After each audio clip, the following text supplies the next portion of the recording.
Buenos días, apreciados estudiantes del Colegio Franciscano Jiménez de Cisneros de la ciudad de Ibagué.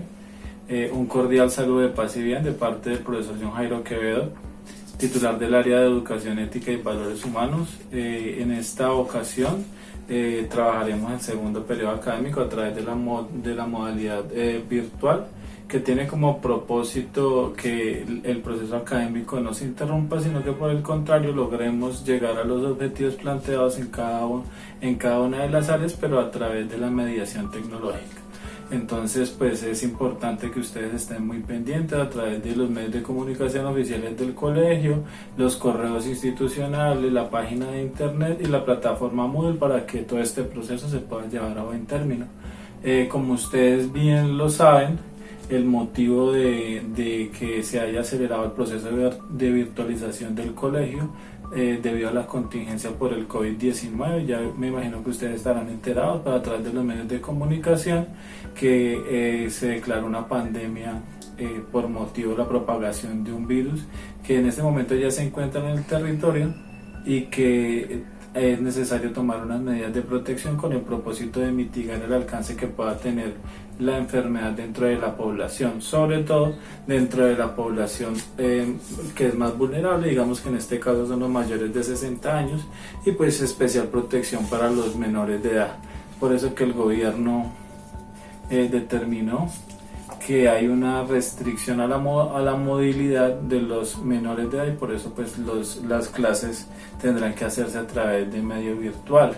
Pues también es una invitación para que ustedes sigan, me imagino que a través de la información que ustedes han recibido saben que hay que mantener el aislamiento social preventivo, es decir, no salir a la calle. Los menores de edad no pueden salir a la calle, los mayores de 60 años tampoco, y pues las personas que necesariamente tengan que salir por motivos de su trabajo o pues por fuerza mayor, que es necesario que tomen las medidas preventivas, como ustedes ya saben. Hay que hacer lavado de manos minucioso con agua y jabón, tener tal vez un antibacterial en gel con alcohol, estar constantemente pendiente del aseo y de los zapatos a la hora de entrar a la casa. Entonces es una invitación para que no bajemos la guardia y sigamos como sociedad tratando de reducir el impacto que la enfermedad tenga en nuestra sociedad. Esperemos que pronto podamos volver a la normalidad académica, pero entiende que esta modalidad virtual pues seguirá existiendo porque es una posibilidad y una oportunidad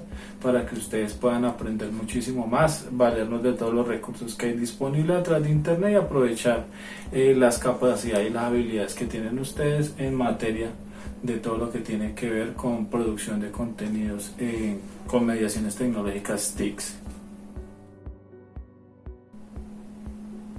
Bueno, y nuestro segundo periodo académico tendrá una duración de 9 semanas, y esas semanas estarán entre el 22 de abril al 19 de junio y estarán distribuidas de la siguiente manera. 3 semanas para elaborar 2 talleres que estarán entre el 22 y el 8 de mayo.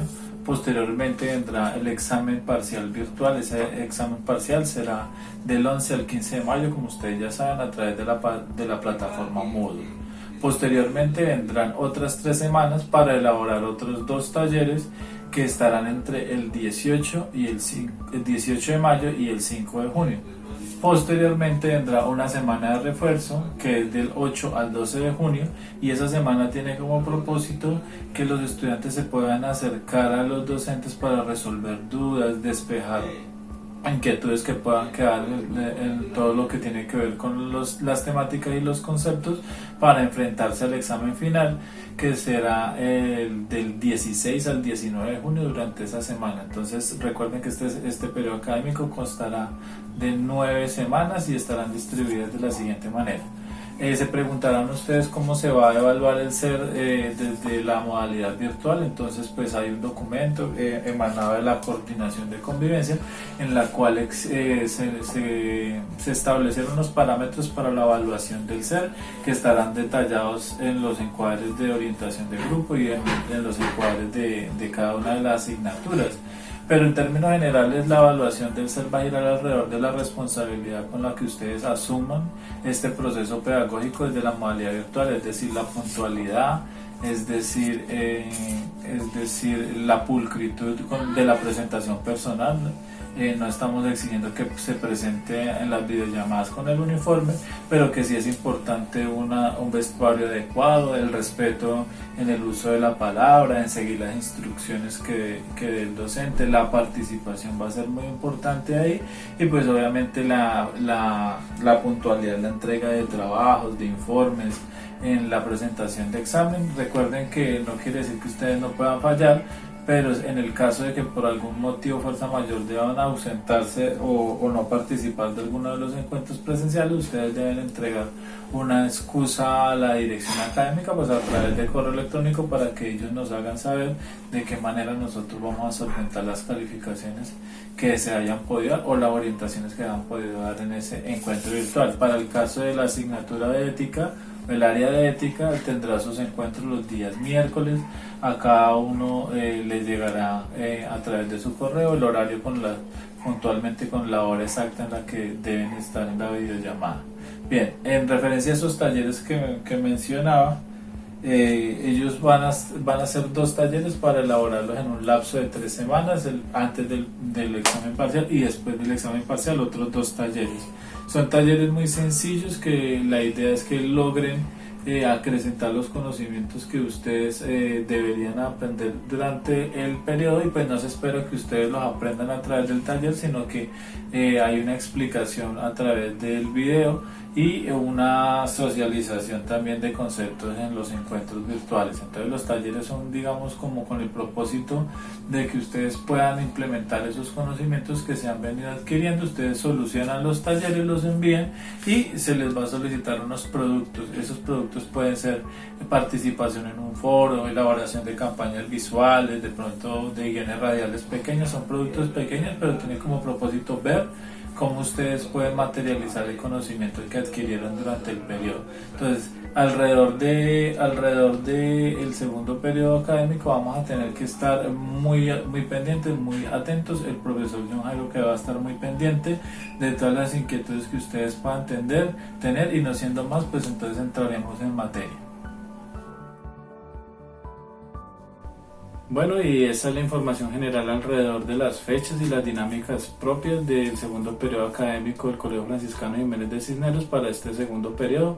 Esperamos que ustedes continúen muy motivados y estén muy atentos a las indicaciones por parte de los directores de curso, seguir el horario que les será enviado al correo electrónico, y que no fallen a los encuentros virtuales. Recuerden que en el caso de que por fuerza mayor deban ausentarse de un encuentro virtual con un docente, ustedes deben presentar una excusa a la dirección académica para que ellos nos notifiquen.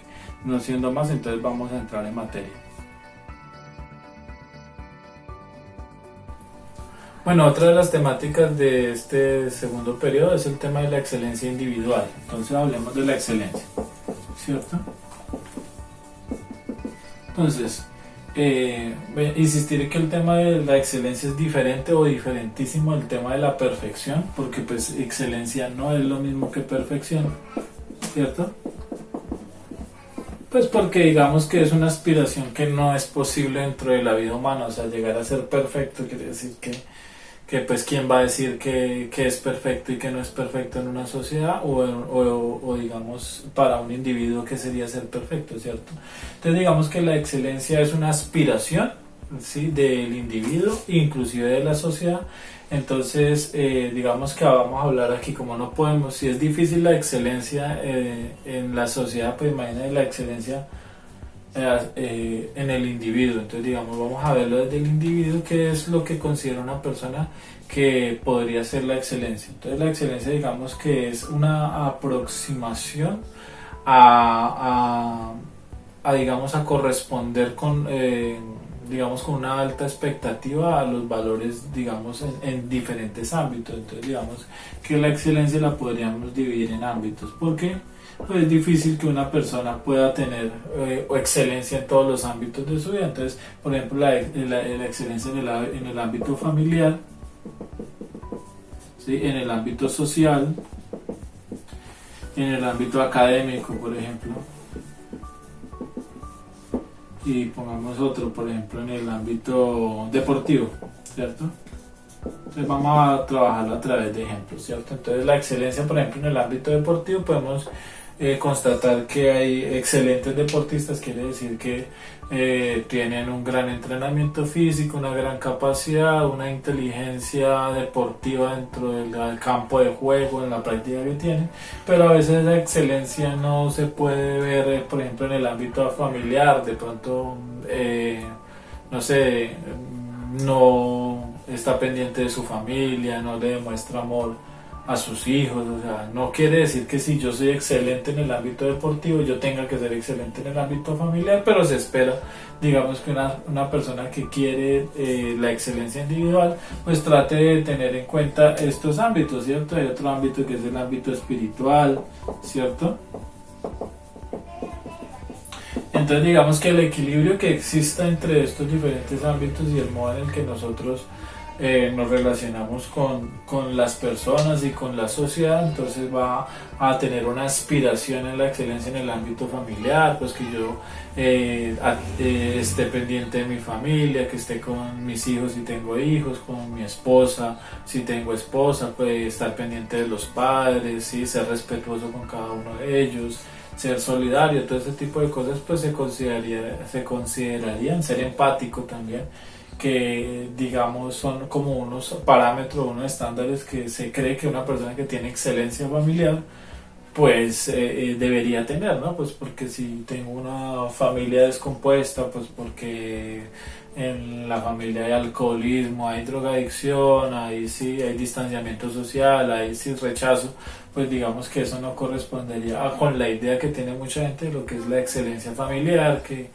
pues tiene unas características sociales. Bien, después vendría la excelencia social, de qué manera yo me relaciono con mis vecinos, con la gente de mi ciudad, cómo tengo yo la idiosincrasia, el respeto por los valores sociales, por mi país, de qué tan patriótico soy yo, en el caso de eso, yo cómo participo socialmente, si de verdad estoy interesado en el bienestar de la sociedad. Eso es otro aspecto que es muy importante, de qué manera trabajo yo, cómo mi profesión, cómo mi ocupación, cómo mi oficio aportan a un beneficio en la sociedad. Entonces digamos que ese es otro ámbito de la excelencia, pues que hay que revisar. No es que quiera decir que lo que yo estoy diciendo es la manera de ser excelente, sino una reflexión sobre los aspectos que se podrían tener en cuenta en referencia a lo que es la excelencia.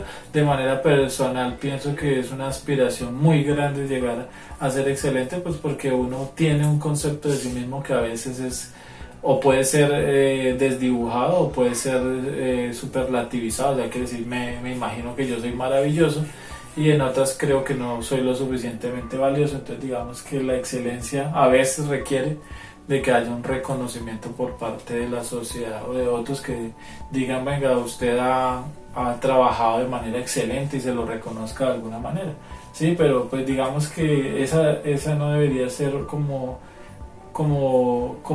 el sentimiento que moviliza a la gente por tratar de ser excelente. O sea, yo quiero ser excelente para que me den una medalla, o yo quiero ser excelente para que me den el premio Nobel, sino que yo realmente he reflexionado mis valores y he reflexionado a través de la ética que me permita plantear un proyecto de vida que al final pueda desembocar en reconocimientos, pero que esa no es la aspiración del individuo como tal, ¿cierto?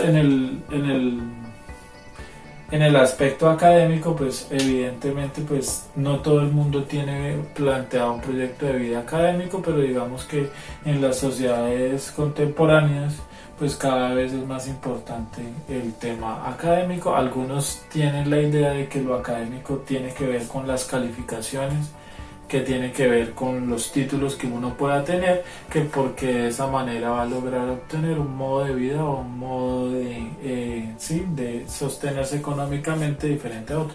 Y no quiere decir que no sea importante de tener un desempeño académico que pueda entenderse como bueno, sino que si la aspiración son solamente los títulos y la aspiración son solamente las calificaciones, probablemente yo también tenga problemas para comprender algunos temas que requieren de la sensibilidad social, ¿cierto? Entonces, ¿qué es lo que necesitan que yo conteste en el examen? Yo lo pongo ahí porque necesito sacarme un 10, a pesar de que yo pueda o no pueda pensar que eso es correcto o es incorrecto, ¿sí? Pues entonces es tratar de pensar que lo académico primero es para materializar un proyecto de vida personal y que ojalá ese proyecto de vida personal tenga que ver con la sociedad y que tenga una aspiración a mejorar la vida a la sociedad y no solamente al individuo.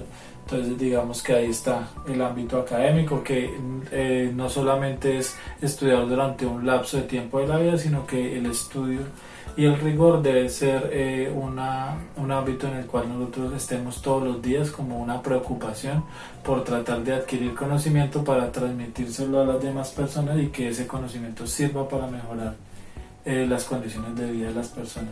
En el ámbito deportivo, pues más allá de que todo el mundo no practica deportes, pronto su actividad física sea menor, pues digamos que el deporte es importante, pues porque motiva a la gente a respetar normas, a involucrarse dentro de grupos como tal, siguiendo las particularidades de la vida de esa práctica deportiva, digamos, tener la disciplina, la constancia, ir incrementando su desempeño, o sea, poniéndose metas constantemente.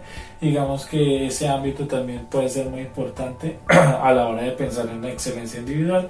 Y en el ámbito espiritual es pues tener, independientemente de la creencia que tenga cada uno, una aspiración a tener la tranquilidad y la conciencia lo suficientemente limpia como para poder conciliar el sueño, saber que uno no ha causado daño a los demás, que sus propósitos no son egoístas ni individualistas, ¿cierto? Y mantener una armonía con las demás personas, con el medio ambiente, con la naturaleza y pues más allá, pues lo que cada uno considere como una aspiración también espiritual anclada en lo religioso. Entonces, en términos generales, este es el tema de la excelencia, pues tratamos de ampliarlo un poco en las asesorías virtuales. Bueno, apreciados estudiantes, y pues alrededor de los temas de la educación ética y valores humanos, pues es necesario que nosotros hagamos, digamos, una explicación general alrededor de lo que es el concepto de ética y cuál es el concepto de moral, cuáles son sus diferencias y cómo ellos van a después a originar el tema de los valores. Entonces, voy a sintetizarlo de la siguiente manera, que es una manera sencilla de entenderlo, ¿cierto? Y de explicarlo. Entonces, esta es la ética y esta es la moral, ¿cierto? Entonces voy a colocar aquí que la ética es la pregunta y la moral es la respuesta. Listo. Entonces, ¿qué es la ética? Entonces, la ética es una rama de la filosofía, o sea, es una de las preocupaciones, de las 5 preocupaciones de la filosofía o las preguntas intemporales de la filosofía, que es intemporal, es decir, que nos la venimos preguntando desde que el hombre empezó a hacer filosofía hasta el día de hoy y al parecer no tenemos una respuesta que haya satisfecho a todo el mundo. Entonces digamos que esas preguntas que no tienen una respuesta formal como tal las denominaremos preocupaciones filosóficas. En este caso la ética es una de ellas y se pregunta por qué es el bien y por ende pues y el mal. Entonces digamos que esa es la pregunta que resuelve la tensión de la preocupación ética. Entonces, ¿qué es el bien y qué es el mal? Pues digamos que históricamente a nosotros nos han enseñado a través de los valores culturales, de la crianza, de las tradiciones, nos dicen que ciertas cosas son buenas o que son malas. Pero resulta que cuando el individuo toma la posición reflexiva, es decir, ¿por qué me dicen que esto es bueno? ¿Por qué me dicen que esto es malo? ¿Por qué me dicen que esto es el bien? ¿Por qué me dicen que esto es el mal? Y comienza esa tensión a provocar decisiones como tal. Entonces digamos que eso es una reflexión ética.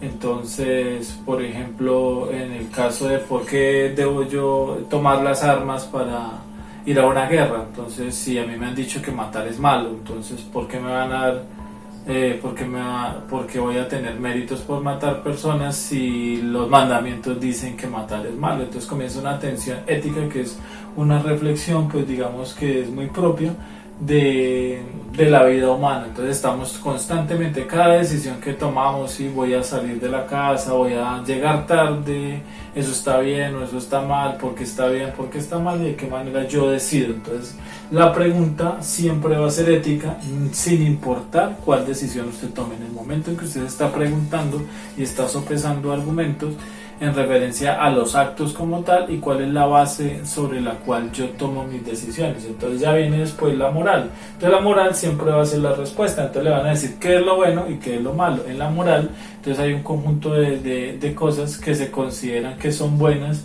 y un conjunto de cosas que se consideran malas, pero digamos que no tiene matices, sino que se espera que siempre en ciertas circunstancias la gente decida de una manera.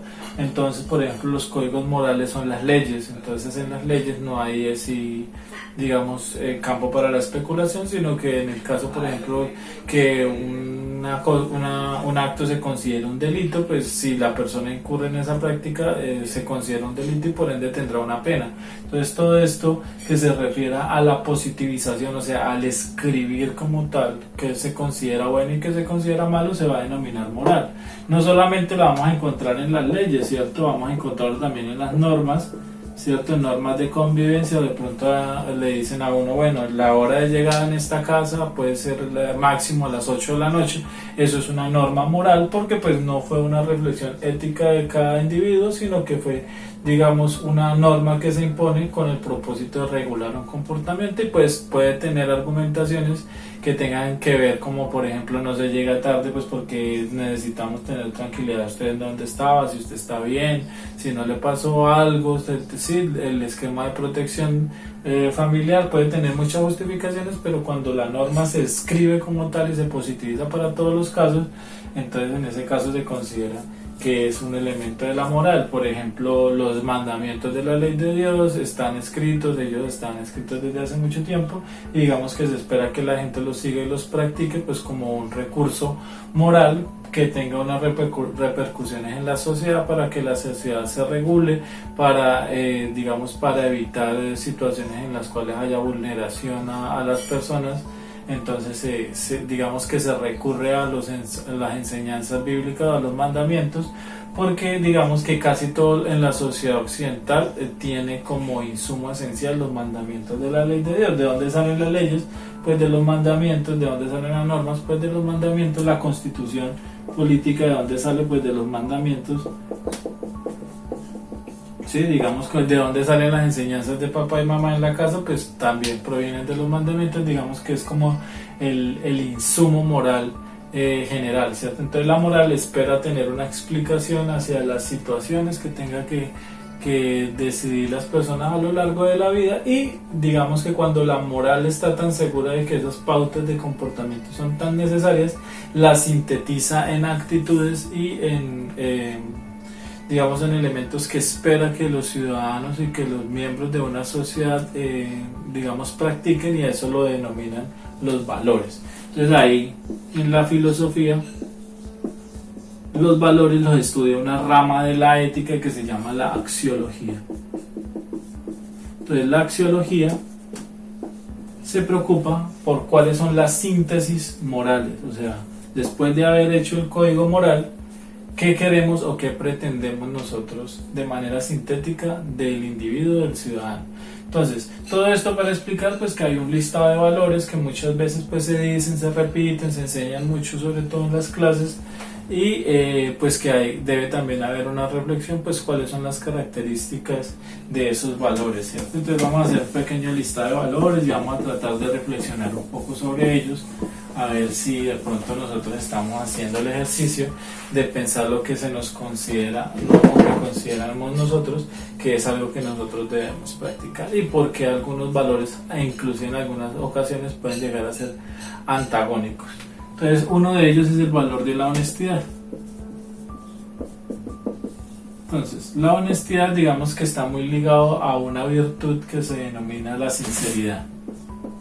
O sea, ¿cómo hago yo para ser honesto? Pues tengo que ser sincero, ¿cierto? Esa es la virtud que me permitirá ser honesto. Entonces ser honesto, digamos, ser transparente, una persona que sea capaz de expresar sus ideas, sus sentimientos y los hechos, lo que ha visto de una manera serena, tranquila, y pues apegada siempre sobre todo a los hechos, ¿cierto? Entonces digamos que en el caso de la honestidad, pues digamos que pues no creo que en ninguna instancia de la sociedad ni en la familia ni en la sociedad se le diga a la gente que no sea honesta, pero cuando usted va a ver la sociedad, usted va a ver que, por ejemplo, el niño dice mentiras, el adulto también dice mentiras, se hace negar cuando lo llaman por teléfono, dice que no está cuando sí está, dice que estaba en un sitio cuando estaba en otro, ¿cierto? Recurre a la mentira, inclusive en algunas profesiones es común que se deba recurrir a la mentira para poder tener éxito. En ocasiones, por ejemplo, en el caso del derecho, a veces muchos abogados apelan a la mentira cuando el derecho no significa que si el derecho gira alrededor de la noción de la justicia, pero entonces digamos que el éxito social está cifrado en la capacidad que yo logré demostrar que mi argumento es más válido que el otro, pero no una aspiración realmente a que se conozca la verdad o que se conozca la honestidad. Digamos que pues en el mundo moderno cada vez es más común que para nosotros la honestidad se vea un poco desdibujado, inclusive a partir de los fenómenos, por ejemplo, de las redes sociales. Pues digamos que las fotografías que nosotros estamos viendo a través de las redes sociales distan mucho de la realidad, pues porque digamos que todo el tema de la edición fotográfica, el mejoramiento de la imagen, entonces uno resulta pensando que una persona tiene cierto tipo de vida cuando en realidad no es así. Entonces digamos que la honestidad en el día de hoy es una necesidad social en la medida de que pues podríamos aspirar a un mejoramiento social si la gente practicase más la honestidad. O sea, en la realidad se puede ser totalmente honesta. Mucha gente considera que no, porque en la medida que uno comienza a convertirse en una persona demasiado honesta, ¿sí?, puede comenzar a herir susceptibilidades o a hacer pensar que los demás puedan empezar a pensar que uno es una persona egocéntrica o de pronto un poco arrogante con sus argumentos, simplemente por el hecho de decir las cosas como uno considera que son, ¿sí? Pero entonces cuando uno dice las cosas como considera que son, a veces se apega uno tanto a sus argumentos que resulta, digamos, apegándose tanto a ellos y defendiéndolos tanto, pues que también eso es síntoma de falta de solidaridad y de empatía. Entonces digamos que cuando nosotros analizamos un valor no vamos a darlo por sentado de que ser honesto es bueno en todo momento y porque sí, sino entender cómo ese valor, que es una aspiración social, una aspiración cultural, una aspiración filosófica, se puede implementar en la sociedad y de qué manera se está implementando, y de una manera reflexiva entender cuáles son realmente las necesidades de estos valores que existen, ¿cierto? Entonces mucha gente dice, bueno, ¿y cuáles son sus principales valores? Entonces yo soy muy honesto y soy muy leal, ¿sí? Entonces aparece otro, la lealtad, ¿cierto?, como un valor, ¿cierto?, que de por sí en muchas ocasiones puede ir en contra de la honestidad, porque la lealtad digamos que es un apego, una afiliación hacia una causa, hacia una persona, hacia una, digamos, frente a un propósito, y entonces resulta que muchas veces la lealtad lo lleva a uno a tener tanto apego a una causa que comienza uno a evitar escuchar los argumentos que puedan estar en contra, a no sopesarlos, a no valorarlos de una manera sensible, sino más bien y digamos más rigurosa, sino que uno comienza a pegarse por cariño, por afecto a algo. Muchas veces pasa con los equipos de fútbol, entonces yo me apego al amor a mi equipo de fútbol, no me importa si el otro equipo jugó mejor, no me importa si el otro jugador tuvo una práctica deportiva mejor, yo simplemente espero siempre que mi equipo gane por encima de todo, sea como sea, y eso entonces digamos que es un desdibujamiento real de los valores, ¿sí? Porque pues digamos que la lealtad sería la capacidad o la habilidad de mantenerse ligado a una causa, a una persona, por empatía y por argumentos sobre todo. Y pues digamos que la lealtad no significa necesariamente que uno sea deshonesto, porque una de las cosas que debería ser una persona leal es ser honesto con su causa, ser honesto con esa persona a la que dice que es leal, y decirle en el momento en que considera que está equivocado, pues porque está equivocado,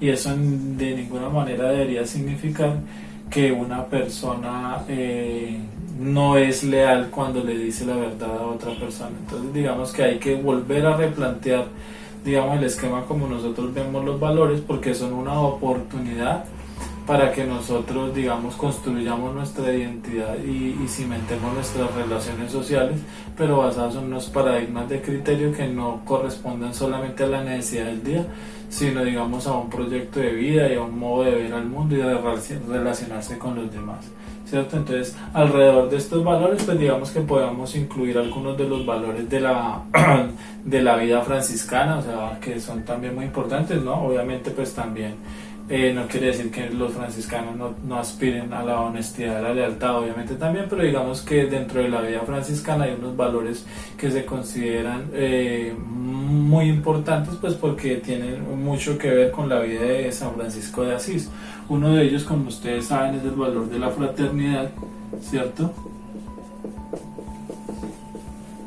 Entonces la fraternidad va a ser muy importante porque fraterno significa hermano, quiere decir yo voy a considerar a las demás personas, al prójimo, como un hermano, ¿sí? Pues el amor que uno le profesa a los hermanos, pues es un amor muy grande, superlativo, que uno piensa o considera que siempre debe causarle el bien, estar siempre al lado de su hermano, ¿cierto? Pero digamos que en el modo de entender franciscano, el concepto de hermano se extiende también a los fenómenos de la naturaleza y a los seres que están vivos, ya los animales, pero también al medio ambiente, a la naturaleza. Entonces, hermano será también, por ejemplo, el sol, por ejemplo, la luna, el hermano sol, la hermana luna, el hermano río, el hermano, ¿sí?, agua, y los animales van a ser hermanos. Entonces quiere decir que en esa perspectiva de la fraternidad yo no le causaría un daño a mis hermanos. Entonces digamos que dentro de la filosofía franciscana este va a ser uno de los cimientos del ambientalismo en el mundo, porque digamos que la fe católica extiende el modo de ver de San Francisco de Asís para, motivar a los feligreses a una vida mucho más cercana a la conservación de la naturaleza, al convivir con el medio ambiente sin impactarlo de manera negativa. Y digamos que ese es uno de los valores que va a ser fundamental dentro del esquema de vida franciscano. Otro de los valores franciscanos que va a ser muy importante es el valor de la minoridad, ¿cierto? Entonces la minoridad es un modo de vida, un modo de ver las cosas en las cuales yo siempre me voy a poner en el papel del menor de los hermanos. Quiere decir, yo no voy a aspirar a tener una posición social o una posición en la cual yo esté por encima de los demás, sino que siempre me voy a poner en el papel del que está sufriendo, del que está disminuido, del que tiene dificultades, y me voy a poner desde ese lugar. Yo voy a trabajar y voy a tratar de apoyar y de construir una sociedad, pero no desde la arrogancia, sino desde la humildad como tal. Pues también ahí podríamos hablar del valor de la humildad, el valor de la solidaridad y otros valores que pues son muchos, pero digamos que en términos generales los que veríamos durante este periodo serían estos cuatro. Bueno, y el tema de la elección de pareja, que es el siguiente tema, ¿cierto? La elección de pareja.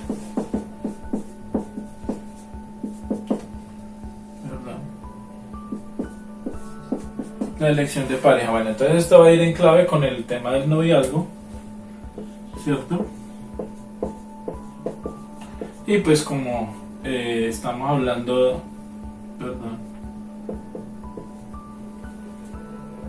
estamos hablando con adolescentes, pues ese noviazgo será noviazgo en adolescentes.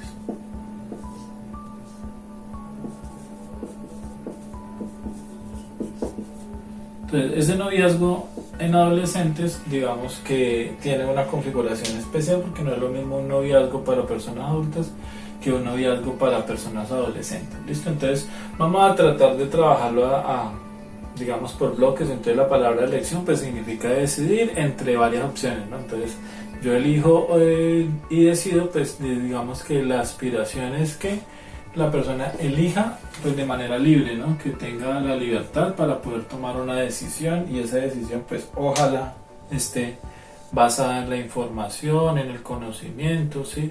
Y que no sea una elección, digamos, fortuita o motivada por causas que, digamos, que superan a la persona como tal, ¿cierto? Como por ejemplo una imposición social. Entonces usted tiene que elegir esto porque se lo digo yo, por autoridad o por simplemente por por aceptación o por descarte. No, si es la aspiración aquí, y lo que nosotros queremos hablar es que esta elección que nosotros consideramos que es importante, o cualquier cosa que ustedes elijan aparte de la pareja, no pueden elegir inclusive qué van a comer, elegir la profesión que van a ejercer, el deporte que van a practicar, todas cosas que uno elige en la vida que sean motivadas por gustos personales, por ambiciones del proyecto de vida, y que no van a ser una imposición en la cual usted les pueda, digamos, causar dolor en la vida, sino que sea realmente acorde a lo que ustedes han planteado como su proyecto de materialización de la vida, ¿cierto? Entonces ahí vamos en clave al tema de la elección de pareja. Entonces, ¿por qué es importante y por qué debemos hablar esto en la asignatura de ética y valores? Pues porque digamos que es uno de los aspectos de la vida del ser humano que van a ser más importantes y que digamos que va a determinar muchas cosas de ahí en adelante. Inclusive los restos de los proyectos van a girar alrededor de si una persona elige pareja o no, porque elección de pareja no significa que usted tenga necesariamente que elegir una pareja. Hay modos de vida en los cuales la gente no elige una pareja, digamos, de pronto la gente que escoge una vida religiosa y ascética, o simplemente porque no desea compartir su vida de manera personal con otra persona, pues elige no tener una pareja, pero eso no quiere decir que esté mal.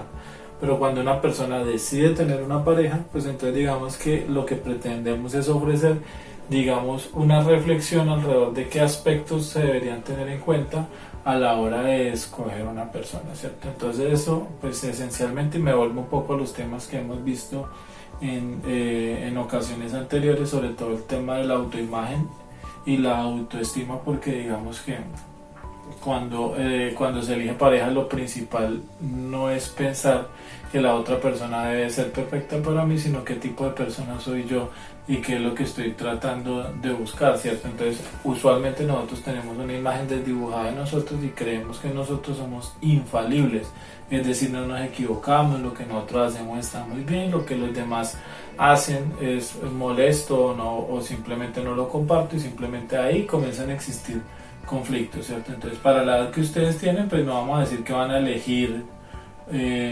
digamos, el esposo o la esposa que ustedes van a tener, o el compañero de vida, sino que digamos que se elige una persona que va a estar con usted durante un lapso de tiempo, o digamos que si el proyecto es realmente serio, pues digamos que la etapa de la adolescencia no es el momento para pensar en construir una familia como tal, sino que digamos que socialmente hay otras aspiraciones, las aspiraciones académicas, las aspiraciones profesionales, y pues que ojalá la gente logre tener los valores suficientes para comenzar a pensar en un proyecto de vida en pareja que les sirva para que cada uno de los miembros de la pareja logren constituir sus proyectos de vida de manera autónoma, independiente, realizable, pero que no signifique el hecho de que se tengan que separar. Eso es una de las cosas, porque a veces lo que sucede es que cuando una pareja tiene un proyecto de vida, lo sacrifica porque su pareja le dice que es más importante su proyecto de vida personal que el de la otra, o resulta que por no lograr conciliar esos proyectos de vida,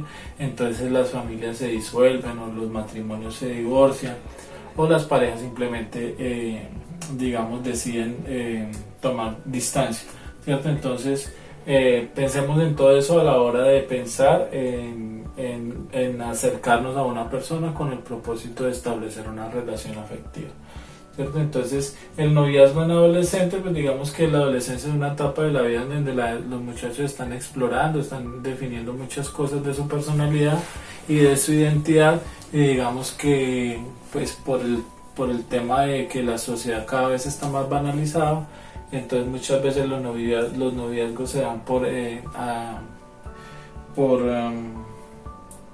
gusto físico, Entonces ese gusto físico hace que yo considere que si una persona es atractiva físicamente, por ende también será una buena persona de manera personal.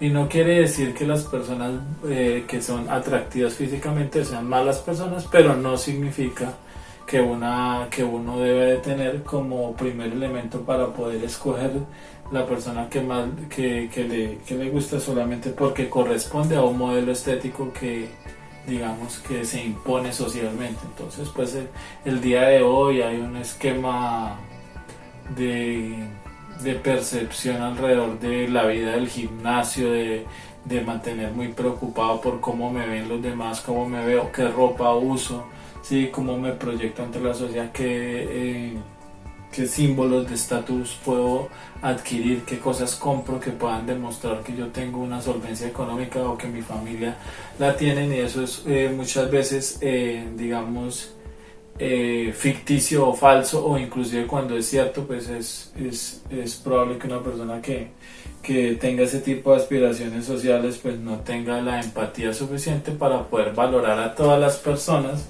de la misma forma, sino que considere que quienes correspondan a ese modelo estético son personas que digamos que son mejores que otras que no lo podrían. Entonces digamos que la adolescencia está atravesada por todos estos fenómenos, o sea, porque pues a través de las redes sociales, a través de los medios de comunicación, de la música, pues se vende un modelo estético, y yo aspiraría a tener una pareja que corresponda a ese modelo estético, y quienes no corresponden a ese modelo estético comienzan a ser rechazados, aislados, y entonces en muchos casos eso produce frustración, distanciamiento social y una cantidad de problemas.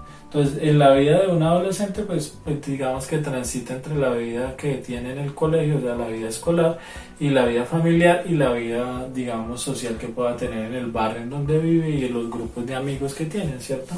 Entonces, recuerden que en el colegio ustedes no tienen realmente amigos, sino que tienen compañeros, y ese grupo de compañeros que usted tiene dentro del salón, usted va de pronto a escoger a algunos que usted va a considerar como amigos. Entonces, ahí usted está eligiendo los amigos. ¿Por qué los escoge los amigos? Porque me agrada estar con él, porque es gracioso, porque es divertido, porque es solidario, porque me acompaña, quiere estar conmigo. O sea, ahí hay una cantidad de argumentos para elegir un amigo. De todos ellos, ya sea en el ámbito, de pronto en el barrio o en el mismo colegio, usted conoce a una persona que considera que con el cual usted tiene mucha empatía y quisiera iniciar una relación de noviazgo. Entonces digamos que lo principal o lo que se aspiraría, por ejemplo, por parte de la institución como tal, es que primero esa relación sea una relación de respeto y de distancia, que no sea solamente por pasar un rato, digamos, por un momento, sino que tenga un propósito de realmente afectivo y sentimental, que la relación sirva para poder compartir digamos, todas estas cosas que en la vida escolar suceden, poder apoyarse, poder ser solidarios, ¿sí? Poder, digamos, colaborarse el uno con el otro a materializar esos proyectos que están en el corto y mediano plazo, ¿cierto? Y empezar a pensar en una vida profesional que de pronto los pueda llevar a una vida de pareja, en el caso de que la relación haya mostrado las características de una relación sólida, o sea, que esté atravesado por la empatía, por la solidaridad, por el respeto, por el amor principalmente. Entonces digamos que ahí es donde es importante que ustedes juzguen de qué manera ustedes entienden el amor, ¿no? ¿Sí? Porque digamos que esto puede provocar muchas opiniones.